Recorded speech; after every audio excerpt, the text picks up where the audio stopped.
기도드렸습니다. 아멘. 다 같이 경건한 마음으로 묵도드림으로 주일 오전 예배를 하나님께 올려드리겠습니다. 묵도하시겠습니다.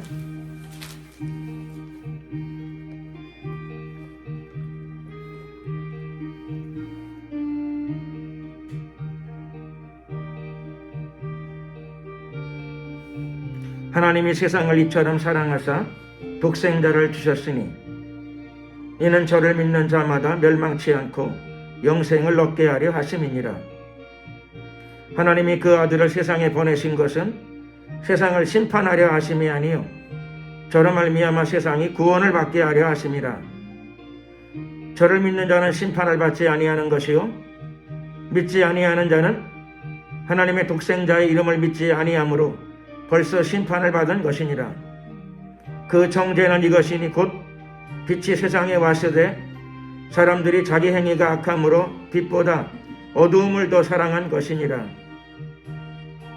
악을 행하는 자마다 빛을 미워하여 빛으로 오지 아니하나니 이는 그 행위가 드러날까 함이요 진리를 쫓는 자는 빛으로 오나니 이는 그 행위가 하나님 안에서 행한 것임을 나타내려 함이라.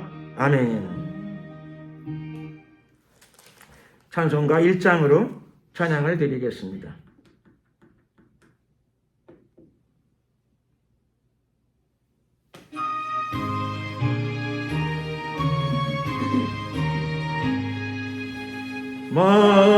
만복의 근원 하나님 온 백성 찬송 드리고 저 천사여 찬송하세 찬송 성부 성자 성령 아멘.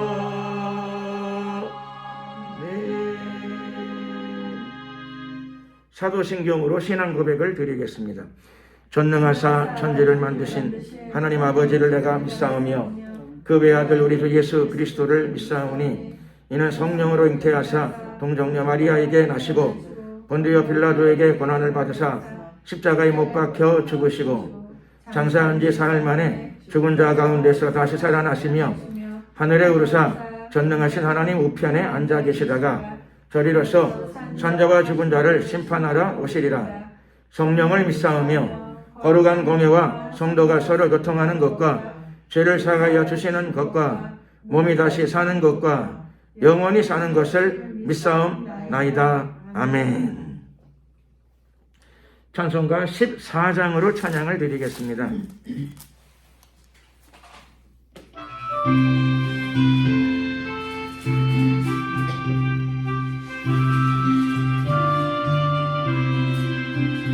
그 주를 아는 이들 찬송하고 찬송하세 만것들 가인다여 경배드리세 주를 알지 못한 이들 주가 친히 도하사 그의 피로 구속하니 찬송하시라. 약한 사람도 은받아 시험층에 참게 되니 모든 죄를 이길 힘은 믿음뿐이라. 진리 되신 우리 주는 영원토록 변함없네. 성도들 주를 믿어 길에 섬기세.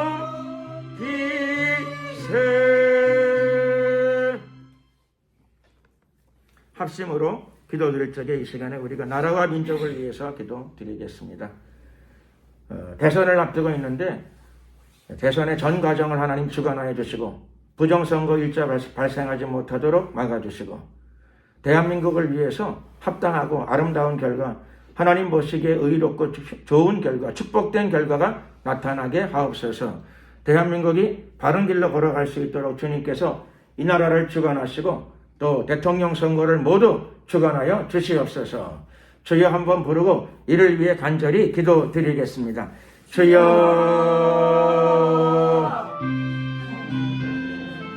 할렐루야. 은혜와 자비가 많으신 우리 하나님 감사합니다.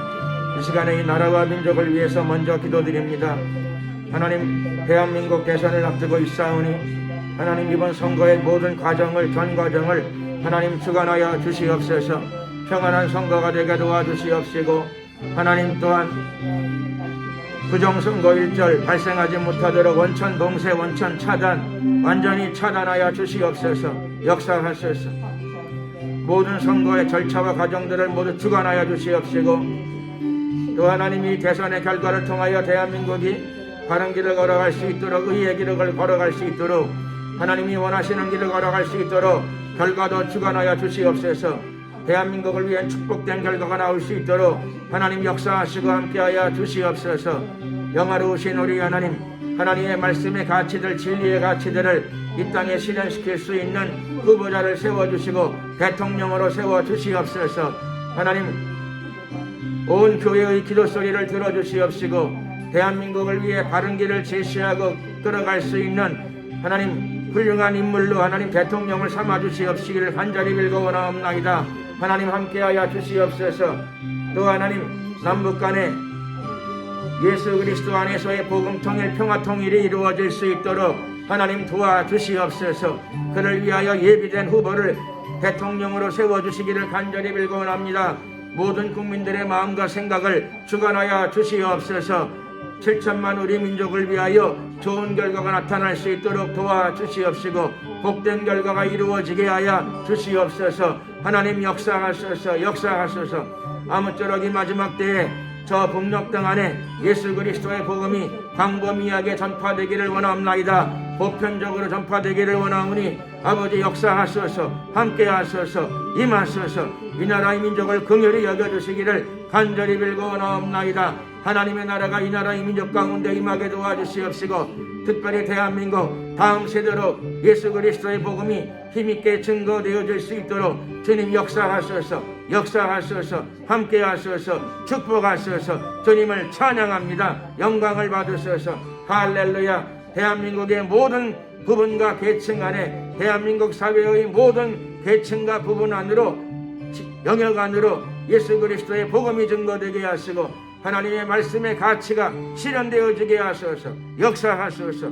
할렐루야. 감사드리며 예수 그리스도의 이름으로 기도드렸습니다. 아멘. 하나님 말씀을 봉독하도록 하겠습니다. 하나님 말씀은 신약성경 마태복음 21장이 되겠습니다.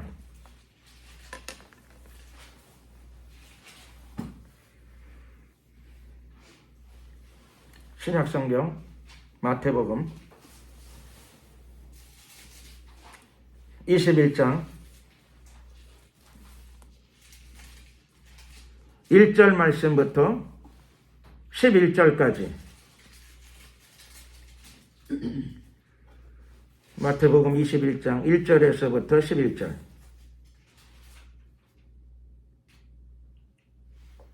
한 절씩 교독을 하겠습니다. 제가 먼저 1절을 봉독해 올리겠습니다.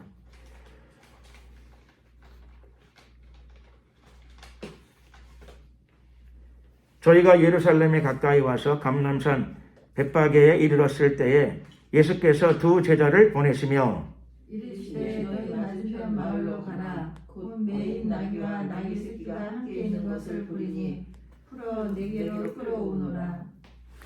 만일 누가 무슨 말을 하거든 주가 쓰시겠다 하라. 그리하면 즉시 보내리라 하시니 이는 선지자로 하신 말씀을 이루려 하심이라 하였으되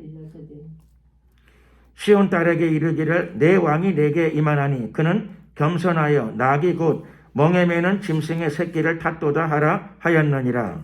제자들이 가서 예수의 명하시기를 하여 나귀와 나귀 새끼를 끌고 가서 자기들의 겉옷을 그 위에 얹음에 예수께서 그 위에 타시니 우리의 대부분은 그 겉옷을 길게 펴며 바가지를 베어 길에 펴고 앞에서 가고 뒤에서 따르는 무리가 소리질러 가로되 호산나 다윗의 자손이여 찬송하리로다 주의 이름으로 오시는 이여 가장 높은 곳에서 호산나 하더라. 예수께서 예루살렘에 들어가시니 온 성이 소동하여 가로되 이는 누구냐 하거늘 같이 읽겠습니다. 무리가 가로되 갈릴리 나사렛에서 나온 선지자 예수라 하니라. 아멘. 네, 예수님의 예루살렘 입성이라고 하는 제목으로 은혜의 말씀을 나누고자 합니다. 보통 전쟁이 발생하게 되면 전쟁을 위해서 나라는 군대를 보내고 또 군대를 지휘할 수 있는 장군, 장수를 보내게 됩니다. 대개 어느 나라나 대동소이하게 되죠. 그러면 장군이 군대를 이끌고 나가서 물론 전쟁에 피하는 경우도 있겠지만 어떤 경우는 전쟁에 대승을 거두고 나라를 위기에서 구원하게 됩니다. 우리나라에도 뭐 그런 경우가 종종 있었죠. 뭐 여러 경우가 많지만 그중 하나 과거에 외적의 침입, 북방 외적의 침입을 맞서서 임금이 장군을 보내는데 강감찬 장군을 보냈습니다. 강감찬 장군이 병력을 이끌고 저 북쪽으로 올라가서 설수에까지 도달해서 적군을 모두 수장시켜 버렸습니다. 귀주죠, 귀주. 귀주에서 적군을 모두 강을 막아서 수공을 해서 적군을 모두 몰살을 시켜버렸습니다. 그리고 승리하고 돌아오게 됩니다.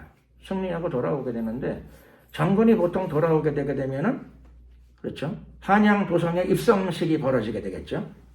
한양도성의 문을 열고 백성들이 축하의 함성을 지르게 될 겁니다. 그런데 그때는 좀 특이하게 조금 예외적으로 어떤 일이 벌어졌는가 하면 임금이 먼저 마중을 나갔습니다. 나라의 임금이 먼저 성 밖으로 그 장군을 맞이하기 위하여 나갔습니다. 유명한 장군이었죠. 강감찬 장군. 우리나라만 그런 게 아니라 뭐 전 세계적으로 대동소이합니다. 장군이 전쟁에 승리하고 돌아오게 되면 어느 나라는 그 나라의 수도에다가 개선문까지 세워서 개선문을 지나서 들어오게 해주기도 하죠. 파리에 가게 되면 세계적으로 유명한 개선문이 하나 있죠. 파리에.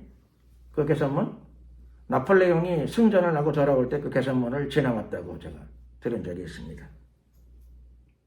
승리하고 돌아오는 장군, 영웅을 위해서 그 나라의 보통 수도가 큰 잔치의 분위기 속에, 페스티벌의 분위기 속에 들어가게 됩니다.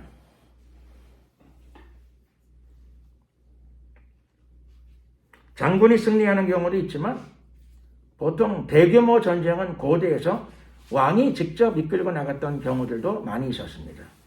왕이 대규모 전쟁에 앞장을 서는 경우도 있습니다. 뭐 예를 들자면 고대의 그리스 제국은 장군들이 전쟁에 나갈 뿐만 아니라 중요한 전쟁에 왕이 직접 나갔습니다. 젊은 왕, 30대 초반의 젊은 왕 알렉산더가 나라의 전체 군대를 이끌고 나갔습니다. 알렉산더의 군대가 얼마나 빨리 달렸는지 표범처럼, 날개 달린 표범처럼 지나갔다고 되어 있습니다. 순식간에 오래지 않아서 뭐 고대 근동 일대를 모두 점령해 버렸습니다.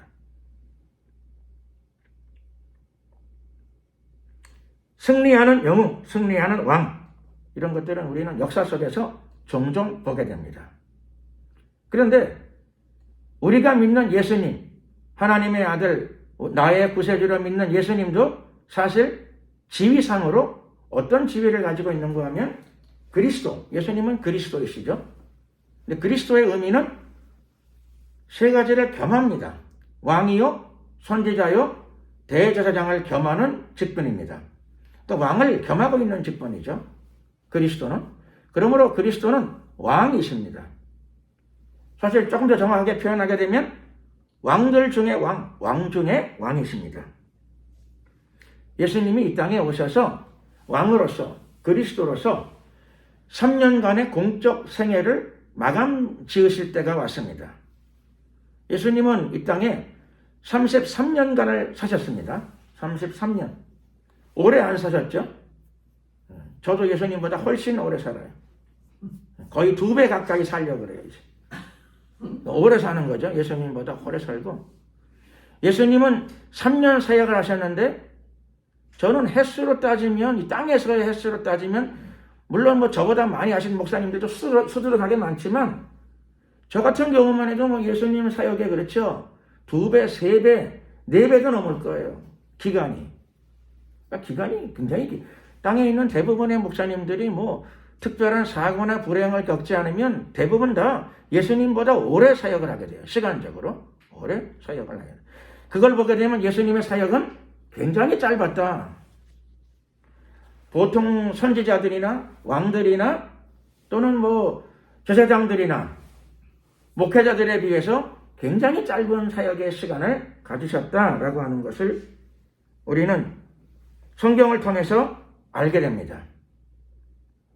예수님은 길지 않은 사역을 하셨어요. 왜 예수님은 그렇게 길지 않은 사역을 하셨을까? 잘 모르겠지만 예수님은 혼자 모든 사역을 다 하실 생각을 처음부터 갖지 않으셨죠. 예수님은 앞으로 오랜 세월 동안 예수님이 재림하시기 전까지 교회들을 통하여, 주의 백성들을 통하여, 주의 종들을 통하여 계속 사역을 광범위하게 장기간 이어가야 된다라고 하는 것을 미리 염두에 두셨습니다. 그러니까 혼자 부지런히 많이 뛰는 것만 가지고는 다 할 수 없다 이렇게 생각을 하신 거죠. 그래서 예수님은 3년 사역을 하셨습니다. 예수님은 앞일을 내다보셨죠.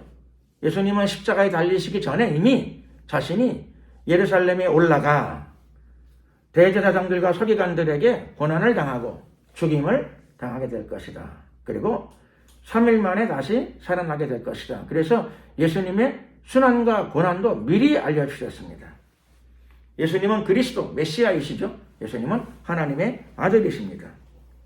우리와 똑같은 인간이기도 하시며 동시에 그분은 성자 하나님이십니다. 그러므로 그분은 전지전능하시죠. 그래서 예수님께서는 이미 1000년, 2000년 모든 것들을 다 내다보시고 예수님이 이 땅에서 하셔야 될 일을 하셨습니다.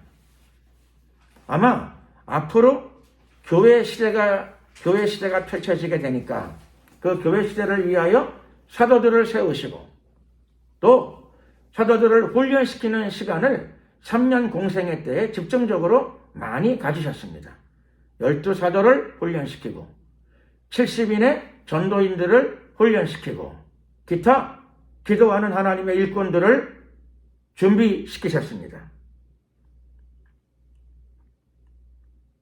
예수님의 3년 공생의 사역, 그런데 그 사역을 이제 마치실 때가 되었습니다. 끝내실 시점이 다가왔습니다. 예수님은 3년 공생애를 끝내는 마지막 한 주간을 남겨두셨습니다. 곧 몇 주 지나게 되면은 우리는 아마 부활절을 맞게 될 겁니다. 부활주일. 그 부활절을 앞둔 한 주간을 보통 우리는 순환주간 혹은 고난주간이라고 부르게 되죠. 그 한 주간의 첫날, 예수님의 고난주간 한 주간, 예수님은 3년 공생의 마지막 한 주간을 지금 남겨두신 이 상황입니다. 그때 예수님께서 마지막 한 주간을 어디서 보내시는가? 3년 공생의 마지막 한 주간. 그분은 왕이시니까 그 마지막 한 주간을 예루살렘에서 보내시기로 작정하셨습니다. 이것은 예수님의 작정이기도 하고 하나님의 섭리 속에서 이미 다 계획되어진 일입니다. 그것이 이루어지는 사건입니다. 왕이시니까 3년 공생애를 성공적으로 잘 진행하시고 그리고 왕이시니까 이제 왕의 도성으로 들어가십니다. 예루살렘으로 들어가십니다. 왕으로 들어가시는 거죠. 그래서 사람들은 흔히 이 입성을 승리의 입성 이렇게도 부릅니다. 승리의 입성.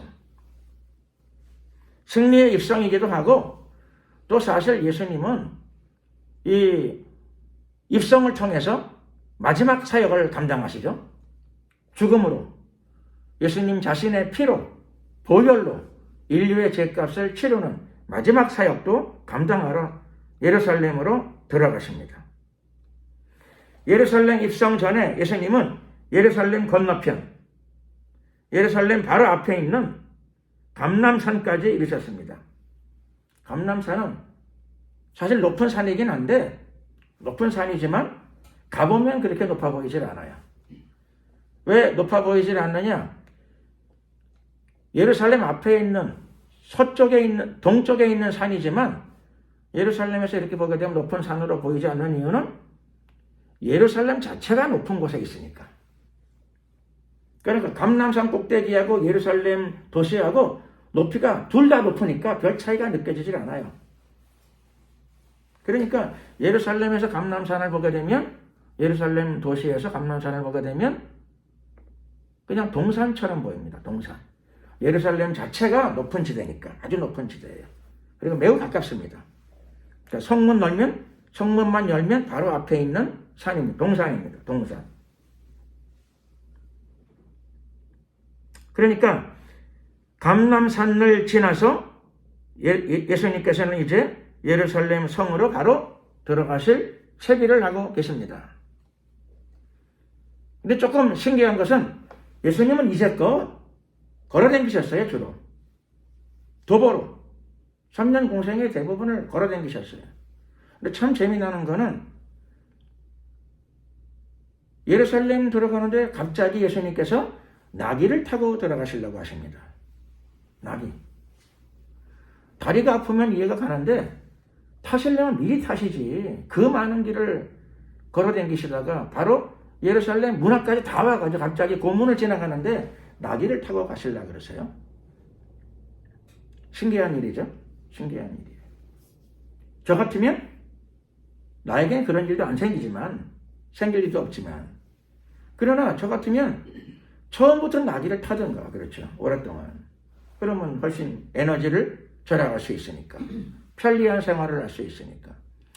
또 기분 좋게 제자들도 다 나귀를 한 마리씩 선물을 해가지고 같이 타고 다니면 얼마나 좋았겠어요. 예수님은 그렇게 안 하시고 되게 도보로 여행을 하셨고, 그 다음에는 또 예루살렘 입성을 앞두고는 그 긴 세월 주로 도보로 다니셨던 분이 갑자기 예루살렘 앞에서는 나귀를 타시려고 그러시는데, 그럼 나귀를 사면 될 텐데 예수님께서 제자 2사람을 불러서 맞은편 마을로 가라라고 지시를 내리십니다. 거기 가게 되면은 너희들은 메인 나귀와 나귀 새끼가 함께 있는 것을 보게 될 것이다. 그러면 그 마을에 들어가서 그 나귀와 나귀 새끼를 보게 되면은 그것을 풀어서 끌고 오너라. 내가 그것을 타고 가야 되겠다. 이렇게 말씀하신 거예요. 그리고 예수님이 하나 더 추가로 말씀해 주시죠. 혹시나 누가 나와서 남의 나귀를 왜 허락도 없이 함부로 끌고 갑니까? 누가 뭐라 그러게 되면 그 사람에게 주가 쓰시겠다 하라. 이렇게 얘기해라. 그러면 그 사람이 그 나귀를 건네주게 될 것이다. 이렇게 당부해 주셨습니다. 예수님이 미리 아시는 거죠. 앞에 무슨 일이 일어날지. 건너편 마을에 들어가게 되면은 마을에 고대에 나귀가 있기는 흔한데 하필이면 어느 집에 가게 되면은 나귀와 나귀 새끼가 같이 묶여 있는 것을 보게 될 것이다. 예수님이 미리 아시는 거죠. 예수님은 어떻게 미리 아실까요?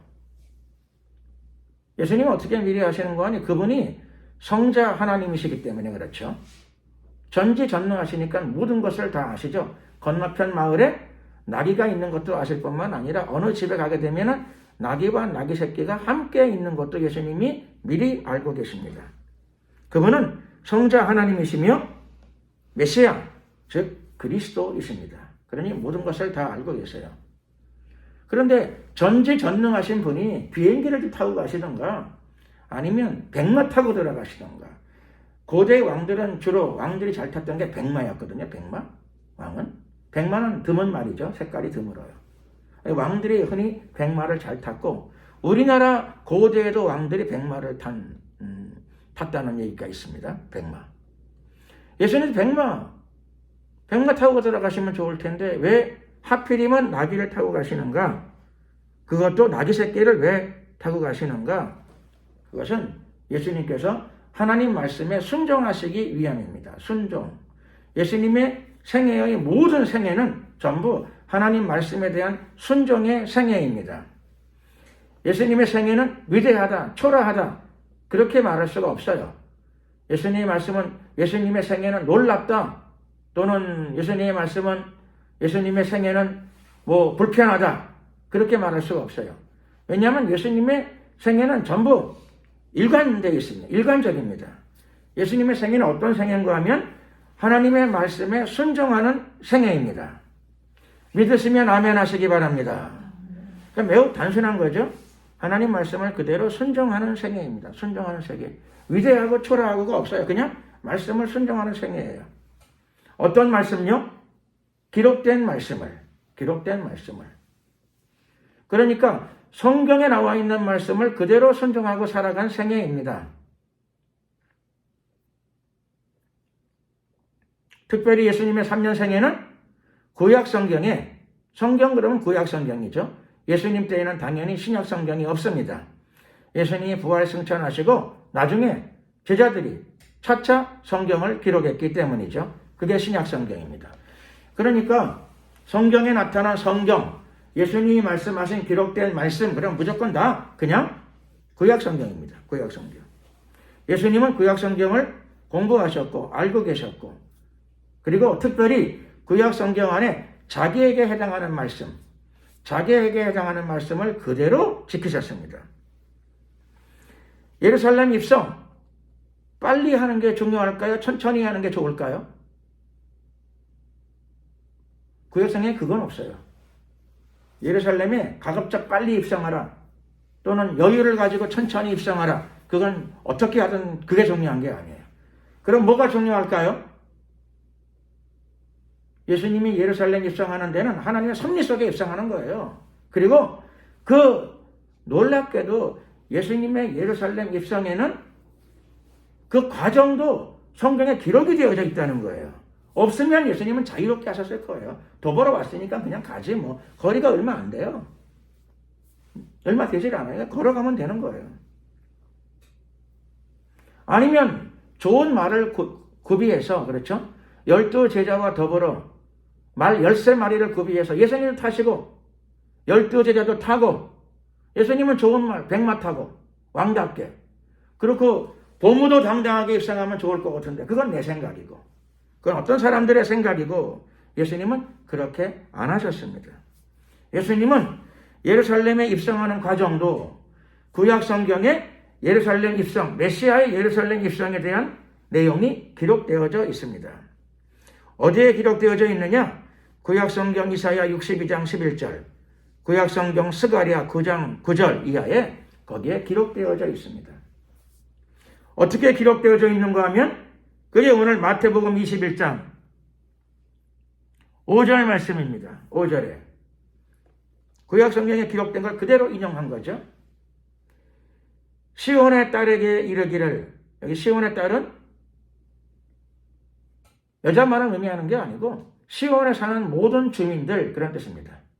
시온에 사는 모든 주민들, 즉 이스라엘 백성들에게 이르기를, 예루살렘 주민들의 이르기를, 구약 성경에 나와 있는 내용입니다. 내 왕이 내게 임하나니, 메시아는 왕이십니다. 특별히 왕 중의 왕이십니다. 예수님 모시기 오래전에 이미 구약 성경에는 메시아가 예루살렘에 입성하면 어떻게 입성하게 되는가가 기록되어져 있어요. 그러니 예수님께서 이 말씀을 어기고 들어가지 않으세요. 그대로 지키면서, 즉 순종하시면서. 구약 성경 말씀 보면 그는 겸손하여 낙이 곧 멍에 매는 짐승의 새끼를 탔도다. 메시아께서 왜 낙이 새끼를 타는가, 그 이유가 나와 있습니다. 그 이유는 그분의 겸손함의 표현입니다. 그분은 겸손합니다. 편안하게 타고 가면 되잖아요. 말을 타면은 더 편안한가요? 말을 타나 뭐를 타나 타고 가면 되는 거죠. 타고 가면 되는 겁니다. 그래서 예수님께서는 겸손하게 나귀를 타신 이유가 그분의 겸손함의 표현입니다. 그분은 성자 하나님, 그분 자신이 하나님이시고 죄가 없는 분이심에도 불구하고 그분은 항상 겸손의 길을 걸으셨습니다. 또 그분 자신의 성품이 겸손하십니다. 그래서 우리도 회개하고 예수 믿어서 그리스도인으로 살아갈 적에 우리의 기본적인 성품, 근본적인 성품에 겸손함이 들어와야 될 줄로 믿습니다. 우리 겸손함이 들어와야 돼요. 교만하면 삶 자체가 피곤해요. 교만하면 정해진 게 있습니다. 교만한 사람의 삶에는 하나님의 대적이 있습니다. 하나님이 대적하세요. 하나님이 나랑 싸우신답니다. 우리와 싸우신답니다. 그러니 어떡하겠어요? 삶이 너무너무 괴로워. 현대사회는 사람들의 교만을 은근히 잘 부추겨요. 자꾸 부추겨, 교만을. 예를 들면 학교 과정에서도 교육의 목표가 뭐죠? 현대 교육의 대개의 근본적인 목표는 자아 완성입니다. 자아 실현. 자아 완성, 자아 실현. 낮아지겠어요? 높아지겠어요?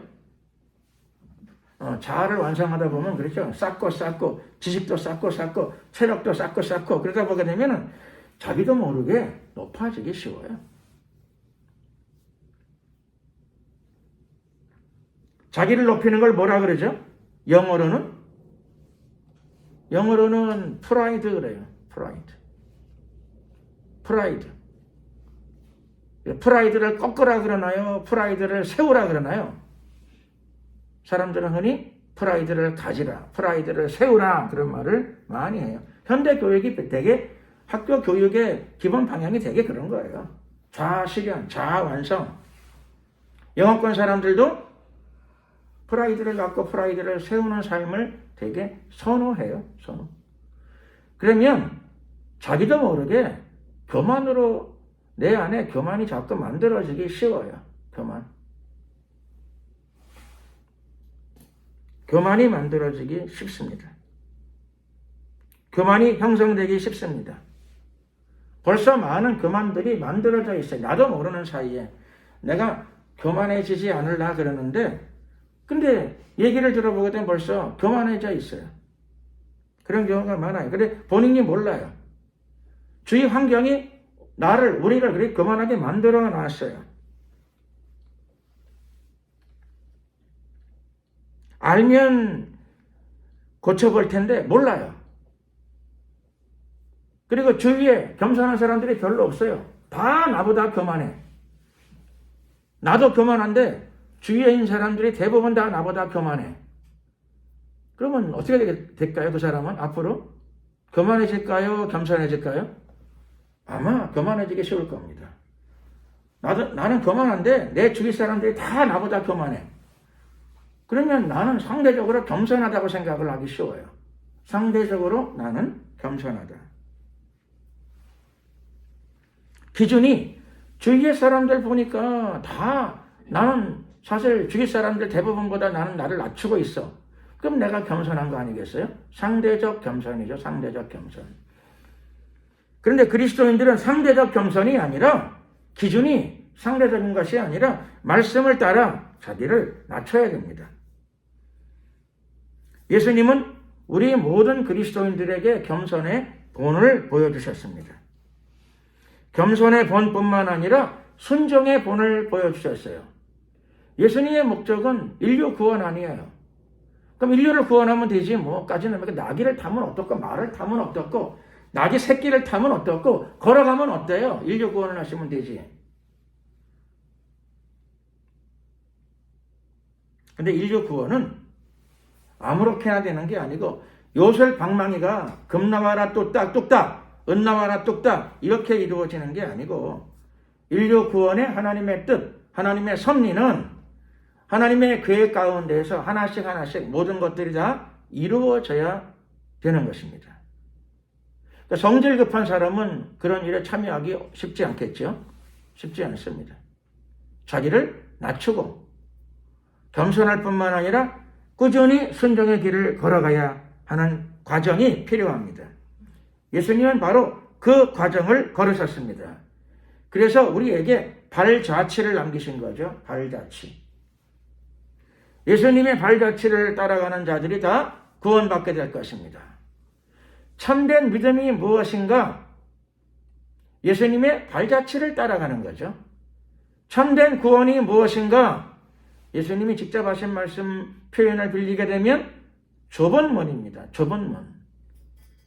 많은 사람들이 넓은 문으로 가는데 예수님을 믿은 사람들, 저와 여러분들은 넓은 문을 피해야 되겠죠. 좁은 문. 좁은 문이 무엇인가? 오늘 본문에 따르면 그것은 겸손의 문입니다. 동시에 순종의 문입니다. 그 길로 가야 예수님을 따라갈 수 있어요. 그 길로 가야 예수님과 동행할 수 있게 됩니다. 예수님뿐만 아니라 예수님의 두 제자도 지시하신 대로, 예수님이 시키신 대로 그렇게 해서 나귀와 나귀 새끼를 끌고 왔습니다.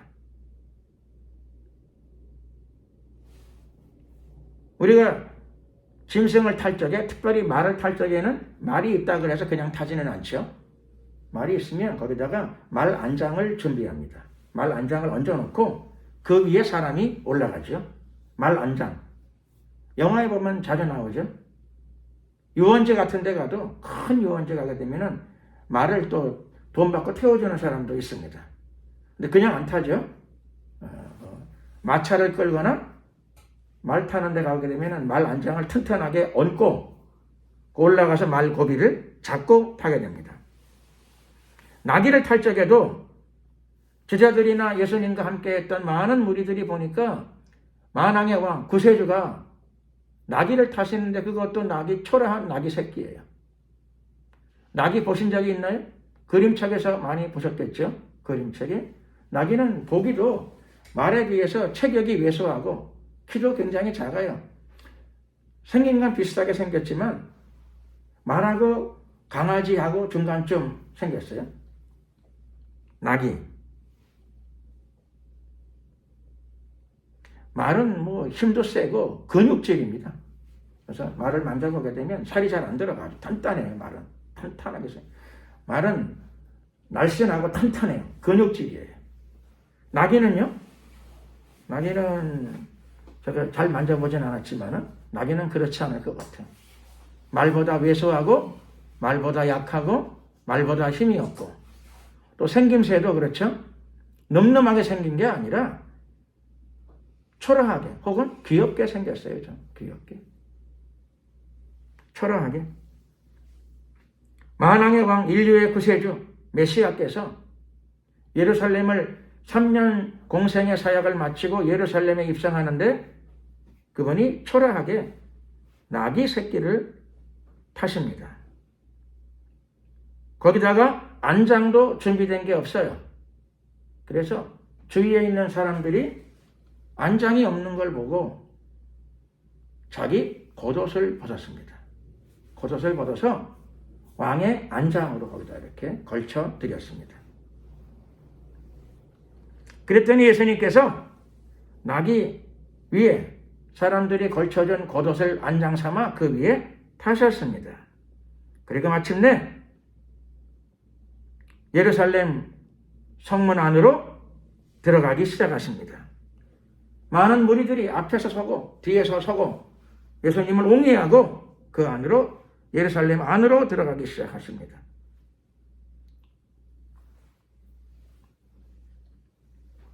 앞에 있는 어떤 무리들은 길에 있는 나무가지를 꺾어서 나무가지 이런 것들이죠. 나무가지를 꺾어서 예수님이 타고 가시는 나귀 앞에 깔아드렸습니다. 의미는 왕이 가시니까 왕이 그냥 험한 길을 걷게 하는 법이 없지요. 왕의 도성에서 왕은 보통 왕의 대로라고 하는 길을 걸어가거나 아니면 왕이 아니라 하더라도 영화배우도 여자 영화배우가 상 받으러 갈 적에는 땅을 걸어가지 않아요. 영화배우인데도 불구하고 거기다가 레드 카펫, 빨간 카펫을 깔아줍니다. 그 카펫을 밟고 들어가는 거죠. 왕이 들어가는데 초라한 나귀를 타고 길바닥을 처벅처벅 걸어갈 수가 없으니까 사람들이 예수님을 위하여 겉옷을 그 앞에 깔아주는 사람도 있고 나무가지를 옆에 있는 나무가지를 몇 개 꺾어가지고 먼저 깔아줘요. 이렇게 깔아주었어요. 그러니까 어떻게 보면 마치 소꿉장난 같아요. 소꿉장난. 초라하기 이를 데 없는 행색이라고 할 수 있습니다. 하지만 이 무리들의 입에서 큰 외침 소리가 터져나오기 시작했습니다. 무리들이, 예수님 앞에 선 무리들, 뒤에 선 무리들이 따라오면서 예루살렘 성 안에 들어가면서 성 안에다가 크게 소리를 질렀습니다. 무엇이라고 소리를 질렀습니까? 그들이 소리 지르기를 호산나! 큰 소리를 질렀습니다. 호산나! 큰 소리를 질렀습니다. 호산나는 히브리 말로 구하오니 이제 구원하소서 그런 뜻입니다. 간절히 구하오니 우리를 구원하소서 그런 뜻이죠. 즉 예수님은 갈릴리 호수 근방에 살고 있는 목숫집의 큰아들이에요. 30대 초반의 노총각이에요. 좋은 학교를 다닌 적도 없고 벌어놓은 돈이 있는 것도 아니에요. 사회적으로 좋은 직장이나 직위를 가진 분도 아니에요. 그분은 성전에 있는 제사장들이 임명하는 제사장도 아니에요. 그러나 이름 모를 선남 선녀들, 무리들이 예수님을 옹이하고 3년 공생애를 마친 그분을 모시고 예루살렘 성으로 들어가면서 소리를 지릅니다. 호산나! 호산나! 의미를 말씀드렸죠? 구하오니 이제 구원하소서. 즉 무슨 말인가 하면 당신은 우리가 믿건대 당신은 목숫집의 큰아들이기도 하지만 돈도 학벌도 없는 분이기도 하지만 우리는 믿건대 우리를 구원하실 분으로 믿습니다. 그런 뜻입니다. 무리들이 예수님을 구세주로 받아들이는 거죠. 인정하는 겁니다. 그래서 호산나 소리를 질렀습니다. 호산나. 그리고 이어서 다윗의 자손이여. 다윗의 자손이여. 실제로 예수님은 다윗의 후손이시긴 맞아요. 예수님의 족보는 다윗에서부터 쭉 이어진 족보의 끝자락입니다. 다윗은 예수님 때로부터 예수님의 조상이지만 무려 1000년 전 조상이에요. 1000년 전의 조상. 그러니까 예수님이 다윗의 자손인 것이 맞긴 맞지만 다윗의 자손은 예수님만 있는 게 아니라 예루살렘 성에 깔렸어요. 널렸어요. 예루살렘 안에 살고 있는 사람들이 굉장히 많은 사람들이 다윗의 자손이에요. 근데 예수님에게 이렇게 다윗의 자손이라고 호칭을 쓰는 것은 그분의 혈통이 그렇다 그런 의미에서 쓰는 게 아니고 당신은 구약 성경에 메시아가 오실 적에 다윗의 자손으로 오실 것이라 예언되어져 있는데 사무엘하 7장에 나단 선지자가 그 옛날 다윗에게 예언하기를 너의 집은 영원하고 너의 나라는 영원하고 너의 왕위는 영원하리라 이렇게 예언했어요. 그게 기록된 말씀으로 사무엘하 7장에 그대로 기록되어져 있어요. 사람들이 아는 겁니다. 영원한 다윗의 집은 영원하고 다윗의 나라는 영원하고 다윗의 왕위는 영원해요. 다윗이 죽어도 영원해요. 그러므로 영원한 다윗의 왕위가 이어지려면 영원한 왕이 오셔야 되는데 다윗의 자손으로 오시게 될 겁니다. 우리가 예수님을 바로 구약 성경에 예언되어져 있는 메시아 바로 메시아라고 인정하는 거죠. 고백하고 인정하는 것입니다. 당신은 진정 왕 중의 왕이십니다. 그리고 호산나, 그러니 우리를 구원하소서, 나를 구원하소서, 이렇게 외쳤습니다. 올바른 사람들의 고백입니다. 올바른 성경적 신앙이고 성경적 믿음이긴 해요. 그러나 이 무리가 며칠 뒤에는 태도를 돌려내요. 왜 돌변하는가 하면은 예수님을 이해를 하긴 했는데 부분적으로 해서 그래요. 부분적으로. 예수님은 만왕의 왕, 구세주, 그러므로 우리를 해방하실 것이다. 식민지 치하에서 해방하고 우리의 생활 수준, 사회적 지위 이런 것들을 굉장히 높이 끌어올려 줄 것이다. 사람들은 그런 걸 원하죠. 그런 걸 원해요.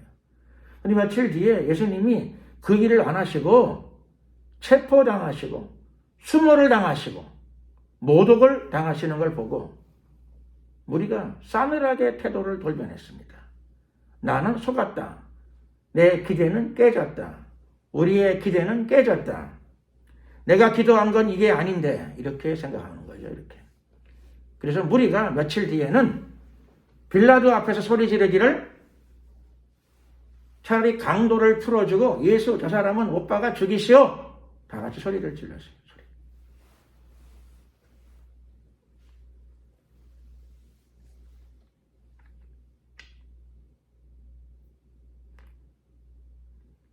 예수님은 속인 게 아니고 처음부터 사람들에게 알려주셨어요. 예수님 자신이 십자가에 못 박혀 예루살렘에 들어가면 대제사장들과 서기관들에 의해 죽임당하고 고난당하고 이럴 것을 미리 알려주셨는데도 불구하고 사람들은 그게 귀에 들어오질 않아요. 자기의 꿈과 희망과 요구가 있기 때문에, 꿈과 희망과 요구가 있기 때문에 그게 기도 제목이, 그게 소원이고 하나님은 그걸 이루셔야 돼. 나의 소원을 이루셔야 되고 나의 기도하는 것들을 이루어 주셔야 되지 다른 건 별로 관심이 없어요.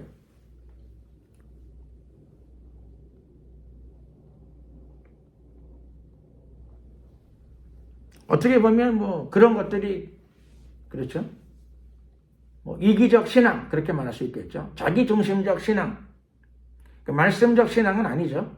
말씀적 신앙은 아니고 예수님을 따르는 올바른 신앙은 아니에요. 부분적으로는 이해했지만 또 일부 오해했어요. 오해.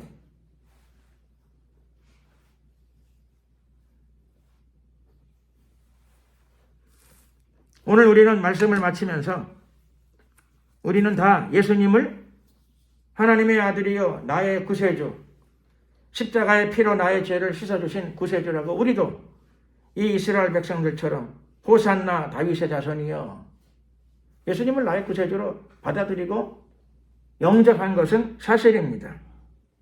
그러나 우리에게는 물론 축복도 있지요. 기도의 응답도 있어요. 하지만 그리스도인의 앞에는 반드시 예수님이 십자가를 지셨던 것처럼 우리에게는 고난도 있고 또 예수님께서도 말씀하셨죠. 자기 십자가를 지고 나를 쫓지 않는 자는 내게 합당치 아니하다 말씀하셨어요.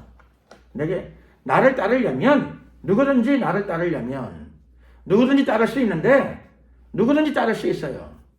따르려면 입으로만 예수님 구세주이십니다. 그게 아니라 정말 예수님과 동행을 하려면 따라가려면 예수님을 따라가야죠. 그렇죠? 그래야 그분 나라에 들어가고 영원한 나라에 들어가죠.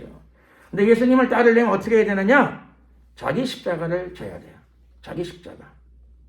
자기가 져야 될 고난의 몫이 있어요. 자기 십자가를 지고 따라가야 되고요. 그리고 또 프라이드를 너무 세우다 보게 되면 예수님은 제대로 따라가기 힘들어요. 왜냐하면 예수님이 걸어가신 길이 프라이드를 세우는 길이 아니고 겸손의 길이기 때문에 그렇습니다. 예수님을 따르는 길이 순종의 길이기 때문에 그렇습니다. 기록된 말씀에 대한 순종. 자기를 낮추어서 나귀 새끼를 타고 세상의 왕들 누구도 나귀 새끼 타는 왕이 없어요. 그러나 예수님은 하늘의 왕이심에도 불구하고 그분 자신이 하나님이심에도 불구하고 왕이 아니라 왕 중의 왕이심에도 불구하고 나귀 새끼를 타시면서 자신의 겸손을 우리들에게 알려주셨습니다. 우리도 예수님을 따르면서 예수님의 순종과 겸손으로 무장해야지 예수님을 온전히 따르고 마지막 승리의 문, 천국문, 좁은 문, 그게 좁은 문이 저와 여러분들에게는 바로 개선문이 되는 줄로 믿습니다. 기도드리겠습니다. 우리가 주여 한번 부르고 기도드릴 적에 말씀을 생각하시면서 예수님의 예루살렘 입성의 말씀을 통하여 예수님의 겸손과 순종이 나의 것이 되게 하시고 내가 말씀에 따라서 나 자신을 낮추며 예수님과 더불어 예루살렘, 특별히 하늘의 예루살렘, 새 예루살렘에 무사히 안전히 분명히 입성하는 예수님의 신부들, 예수님의 귀한 양들이 되게 하소서. 주여 한번 부르고 말씀을 생각하시면서 기도드리겠습니다. 주여,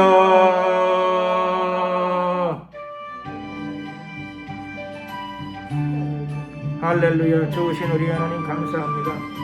함께 하소서, 역사하소서, 축복하소서. 오늘 마태복음의 예수님의 예루살렘 입성 내용을 살펴봤습니다. 말씀을 통하여 우리도 예수님과 동행하며 예수님의 뒤를 따라 예수님의 도성에 들어가기를 원합니다. 천국 시민으로 들어가기를 원합니다.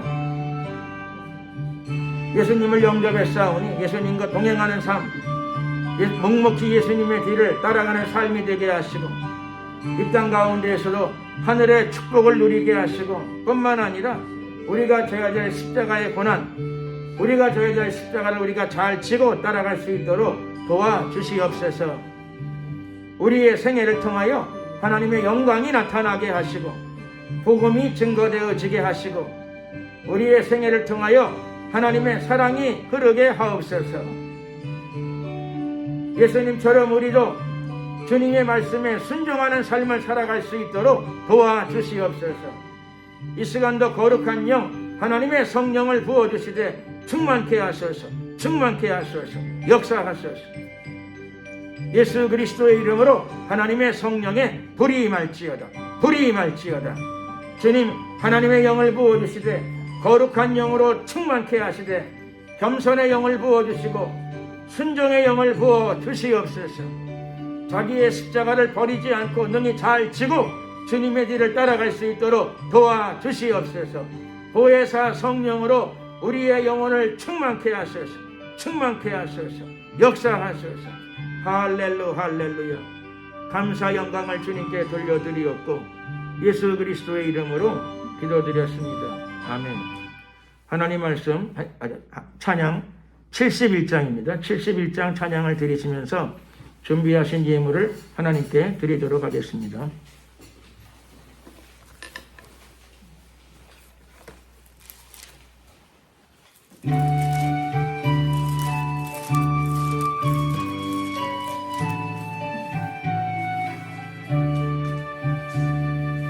내게 있는 모든 것을 아낌없이 바치네. 사랑하고 의지하여 주만 따라가겠네. 주께 드리네, 주께 드리네. 사랑하는 그 주 앞에 모두 드리네. 내게 있는 모든 것을 겸손하게 바치네. 세상 복락 멀리하니 나를 받아 줍소서. 주께 드리네, 주께 드리네. 사랑하는 그 주 앞에 모두 드리네. 내게 있는 모든 바치니 세상 복나 멀리하니 나를 받아 줍소서. 주께 드리네 주께 드리네 사랑하는 그 주 앞에 모두 드리네. 내게 있는 모든 것을 아낌없이 바치네. 사랑하고 의지하여 주만 따라가겠네. 주께 드리네 주께 드리네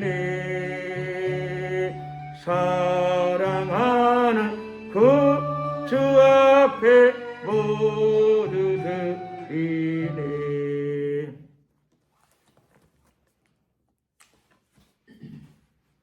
오늘 작은 교회지만 감사하는 것은 여기 새성도로 이승현 자매님이 여기 참석을 해주셔서 참 감사합니다. 꾸준히 기도했는데 하나님께서 기도의 응답을 주셔서 영육간에 강건함도 주시고 또 이 사회생활에 좋은 그런 문도 열어주셔서 감사합니다. 그래서 하나님께서 역사해 주셨습니다. 기도하면 응답받는다. 분명히 응답이 있다. 이런 것을 우리가 알 수 있는 좋은 정말 신뢰, 좋은 신뢰가 아니라 확실한 신뢰 중에 하나, 하나님의 기도의 응답, 기도의 선물입니다. 정말 주님께 감사드립니다. 감사드립니다. 기도드리겠습니다. 사랑과 자비가 많으신 좋으신 우리 하나님 감사합니다. 우리의 삶 전체를 인도하시고 주관하심을 감사드립니다. 예수님께서 섭리 가운데에서 가셔야 될 길을 분명히 확실하게 잘 가셨던 것처럼 우리도 하나님의 섭리 가운데서 예수님을 따라서 우리가 가야 될 길을 잘 걸어갈 수 있도록 도와주시옵소서. 새 힘을 주시고 용기를 주시고 담대함도 주시옵소서. 오늘도 주님께 예배드리며 물질을 구별하여 정성껏 올려드립니다. 기쁨으로 받아주시고 연락하여 주셔서 예물이 쓰이는 곳곳마다 하나님의 영광이 나타나게 하옵시고 하나님의 나라가 이 땅에서도 실현되어지게 하여 주시옵소서. 드려진 손길들을 기억하여 주시고 영육간에 축복하여 주시옵소서. 건강의 축복도 아울러 함께하여 주시옵소서. 지금은 우리 주 예수 그리스도의 은혜와 하나님 아버지의 크신 사랑과 성령님의 교통 충만하심이 예수님의 뒤를 끝까지 따르고자 하는 하나님의 성도들 머리 위에 앞길 위에 항상 함께하옵시기를 간절히 축원하옵나이다. 아멘. 수고하셨습니다. 영광을 주님께 돌리겠습니다.